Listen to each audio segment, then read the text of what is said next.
What's going on, guys, and welcome back to another episode of Torino Career Mode. This is episode number 91, and we're starting today's episode off by looking at a youth come up to report here. Leandro Vilna, currently our only player in the academy who will most likely end up getting released, and also we can see the January transfer window has now opened as well. So the final transfer window of the series has now opened, as this is our final season. Zardes says he wants to move out on loan. We already knew that, so he's been added to the loan list. So the final transfer window has opened for the final season in this career mode, and of course, as you guys know, I've mentioned it a few times now, we only really have one transfer target. That is, of course, Verratti of Paris Saint-Germain. We'll be looking at him very soon, but of course there's other things to worry about too. You know, we've only got a couple of centre-backs here in the subs and the reserves, so I might bring in one centre-back, like maybe a young Italian player to go into the reserves, just for a bit of peace of mind, really. Also, there's the Gabbiadini transfer saga to sort out as well. He's on the transfer list. He doesn't want to sign a new contract. There's been media speculation he's going to leave, so we've got to worry about that too. There's also the possibility we might not get Verratti and we'll sign one or two more other players instead. So the January transfer window will be the final one, and hopefully it'll be quite an exciting one as well. Some changes happening in and out with Torino. As you can see by the league table, 17 games have been played. We've got 21 games left in the season. Juventus top with 15 wins out of 17 games and 46 points. We're in second with the same record, but of course we do have a better goal difference record, but due to the head-to-head standings, they are on top right now. And don't forget, Roma only a few points behind both of us teams as well. Right now, the Serie A is just all between Juventus, Torino, and Roma. This is going to be an amazing end to the season. I really do feel that. As for the TIM Cup, you saw our draw there. We've got Bologna, and as you can see with the Champions League too, we've got Borussia Dortmund. Now, we knocked them out last season on the road to winning the Champions League. So we've got Dortmund again. Hopefully, we can do the same thing and beat them home and away and get through to the quarterfinals. Still, Barone has gone out on loan to Atlanta for the rest of the season. That's totally fine with me. Our young goalkeeper isn't getting any game time here, and he'll go hopefully get some there and develop a bit more. And also Gabbiadini, you saw the media article there. A couple of clubs want to take our attacking midfielder who is on the transfer list, as he hasn't accepted a new contract here. So Gabbiadini more than likely is going to leave Torino in this January transfer window, but if he doesn't, Grenier might leave instead. One of those two players is almost certainly going to be leaving. I don't think I'll keep both of them. One of them is almost certainly leaving. It just depends who it's going to be. Preferably I'd sell Gabbiadini because I feel like I get on better with Grenier, and of course Grenier isn't on the transfer list and doesn't want a new contract like Gabbiadini does. He doesn't complain as much, but either way, we'll have to wait and see what happens, and there you go. Still, we take on Livorno for the first game of today's episode here, the first of two games in today's episode. The first chance fell there in the 6th minute, but the goalkeeper made a really good save to deny Masaccio from close range, and from the corner, Shalanolu crosses the ball in, looks for John Anthony Brooks, who wins the header, and it's a fabulous save by the goalkeeper, turning it behind for a corner with a really good stop. So still Livorno 0, Torino 0. In the 14th minute, another good chance for us to take the lead here. Lorenzo Motta gets onto the ball, and our academy graduate finds Shalanolu. Lovely touch to beat his man here, gets himself inside, but the finish is quite poor as he goes harmlessly behind for a goal kick. So still 0-0 in this game. The early pressure coming from Torino. In the 26th minute, another good chance here. Lucas goes down the right-hand side. Nice little fake shot to beat his man, then a quick little stop to beat the other defender. Gets inside to shoot, but again, the finish is quite poor. So still goalless in this game. We were creating chances, but our finishing was looking very subpar indeed. In the 40th minute, another good chance here. Shalanolu finds Neymar inside towards Raheem Sterling. Nice little turn here to beat his man. Gets a little bit lucky, but keeps hold of the ball. Shoots again. It does hit the target, but it's cleared by Livorno and turned away. So still goalless in this game going into the break. So we had a lot of chances, but just couldn't break the deadlock. But in the 45th minute here, Shalanolu's deflected shot finds Neymar. He shoots again. The goalkeeper saves it. And after a very poor piece of defending, finally the ball comes back to Shalanolu. He smashes the ball into the bottom corner and makes it Livorno 0, Torino 1. So in that passage of play, Shalanolu took 3 shots. The first one was blocked, the second one was saved, but third time lucky, it finds the bottom corner, and we finally break the deadlock in this game. So really poor from Livorno defensively there, having 2 attempts to clear it and getting nowhere near. And Shalanolu says, thank you very much. I know I just messed up the first 2 shots, but I'm not going to mess up this one. Easy finish for me into the bottom corner, 1-0 to Torino. And in the 57th minute, a good chance for Livorno to equalise here with one of their rare chances in the game. They get on the ball through the centre of the park, and eventually it's played inside towards the number 10 who strikes it, but that was a really poor attempt as it trickles wide of the post behind for a goal kick. So still 1-0 in this game, and to be honest, in the second half we really weren't looking too menacing at all. Unlike the first half where we had a lot of chances, in this half we were looking very subpar. But in the 78th minute, Hakan Shalanolu bangs one in from range and makes it Livorno 0, Torino 2, getting his second goal of the game. And the relief on my face when that goal went in was just so so obvious because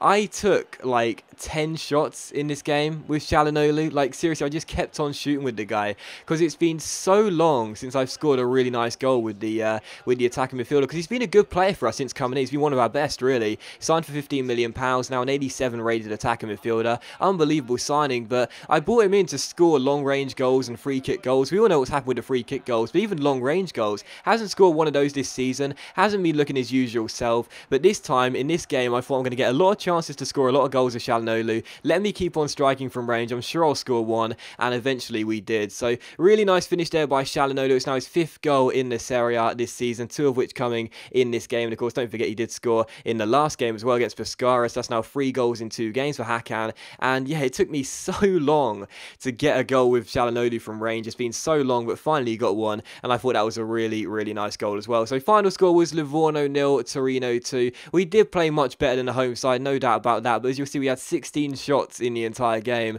9 of which are on target. You can see him on the radar there. They're all coming from Çalhanoğlu. He took 11 shots in the game, 11 of those 16. That's got to be a new record for me for the amount of shots to take with one individual player. 11 shots in the game, just over half were on target, but the most important thing was that he scored 2 goals and we got the win. So final score 2-0, another solid win for us there. And you know, the Serie A this season, Juventus do have the upper hand with that head-to-head record, and of course the fact that they've been looking so good all season. But you know, I think it's going to be a really frantic finish this season. Unlike the last 2 seasons where we did win it with a game or 2 to spare, I think this season with Roma looking really strong as well, this could be a really exciting final season in terms of who goes on to win the league title, and hopefully, touch wood, it will be us as we go in search of our 3rd successive title, but we'll have to wait and see. Still, we take on Bologna for the 2nd and final game of today's episode here in the TIM Cup. Of course, last season we did complete a clean sweep of trophies and won the TIM Cup for the first time, so taking them on here, of course we would revert to our usual TIM Cup formation and team, which is of course a complete rest of all the first team players and giving chances to fringe players, reserve players and bench players. The first chance fell to us. Florenzi's shot going just wide of the post. In the 16th minute, Grenier gets on the ball, and I really felt we should have had a penalty there. He got taken down by the Bologna man, who won none of the ball, but it was still 0-0, and the referee waved off the protest. So still 0-0. 2 minutes after the restart, a good chance for the away side to grab themselves a surprise lead. Falco makes a really good save at his near post, and Darmian turns behind for a corner. So good stop there by our 17-year-old goalkeeper, and it is still 0-0. And in the 55th minute, a good chance to make it 1-0 here, as Darmian gets on the ball, rolls it through towards Florenzi, 18, not 17, rolls it through towards Florenzi, takes it around his man, lovely dribble by Florenzi, and a great ball into Gabbiadini too, but his header goes over the bar and behind for a goal kick. So still goalless in this game. We were playing better, we were having more chances, but we just couldn't seem to get the ball in the back of the net. Baselli's strike was well saved here by the goalkeeper, and it was still 0-0 as the away side cleared the ball away. We kept on getting chances, but our finishing was really poor. Just like the Livorno game, it wasn't a case of not being able to carve out anything. I just didn't look composed in front of goal. Grenier goes for goal from range here and strikes it way off target behind for a goal kick, and it is still goalless in this game. And 2 minutes later, another great chance here. Grenier, who was playing really well, plays a good free ball towards Immobile, holds off the challenge of the number 4, goes through the strike, and again, it's pretty much straight at the goalkeeper. It's a great save, yes, but it's pretty much straight at the goalkeeper, and my finishing in this game was a real letdown. It was still goalless with 18 minutes to go, but as Immobile receives the ball from Grenier here, he takes it over the halfway line, plays it back towards our French midfielder. Grenier back to Baselli, inside towards Immobile, fake shots around his man, shoots, the goalkeeper saves it, but finally we break the deadlock because Grenier is on hand to tuck in the rebound and make it Torino 1, Bologna 0. So 1 goal up in this game with just under 16 minutes to go. Grenier finishing the chance, and finally, seriously, we had so many in this game, but my finishing was just constantly straight at the goalkeeper or way off target. It was really poor, but Grenier does tuck in the rebound after the goalkeeper can't hold on to it and makes it Torino 1, Bologna 0. So he may well be going in the January transfer window. We're not too sure about it yet. It's either him or Gabbiadini, but either way, he does make it 1-0, and he was having a really good game as well. He was really at the heart of everything in this game. You know, my finishing in the game was poor, that is for sure. As you can see, another great chance there missed by Grenier, but he was creating most things. He was getting involved in all the attacking moves. He was looking really solid. And in the 90th minute, he had a good chance to wrap off what was a really good individual performance from the number 24. He has a free kick here. He's in stoppage time. We're already 1-0 up. We're surely going through to the next round, but a great chance to make it 2-0 from the dead ball situation. You know I can't score free kicks with Çalhanoğlu anymore for some reason, but Grenier scored 1, Gabbiadini scored 1 too, and Grenier almost makes it 2 free kicks scored. Unfortunately, here's the bar, and eventually it's cleared away as Victor Fejo gets tackled here. So still Torino 1, Bologna 0, but he had a solid game. We won it by a goal to 0. That's the most important thing, and we are through to the TIM Cup quarter-final. So pleased with that. I'd imagine as the transfer saga continues with Gabbiadini, he'll be the one that ends up leaving the club, but it still might be Grenier. We're not too sure. We'll have to wait and see. I'm sure it'll unravel in the next few episodes regardless, as we'll also be going in for Verratti in the next episode and seeing whether we can get that midfielder to Torino. But that does end the episode, guys. So as always, a big thank you for watching the video. Really hope you have enjoyed it. If you enjoyed the episode, then please do leave a like. It's much appreciated. It really does help my channel out. Of course, you don't have to leave a like if you don't want to. And I'll see you for the next episode of Torino Career Mode very soon.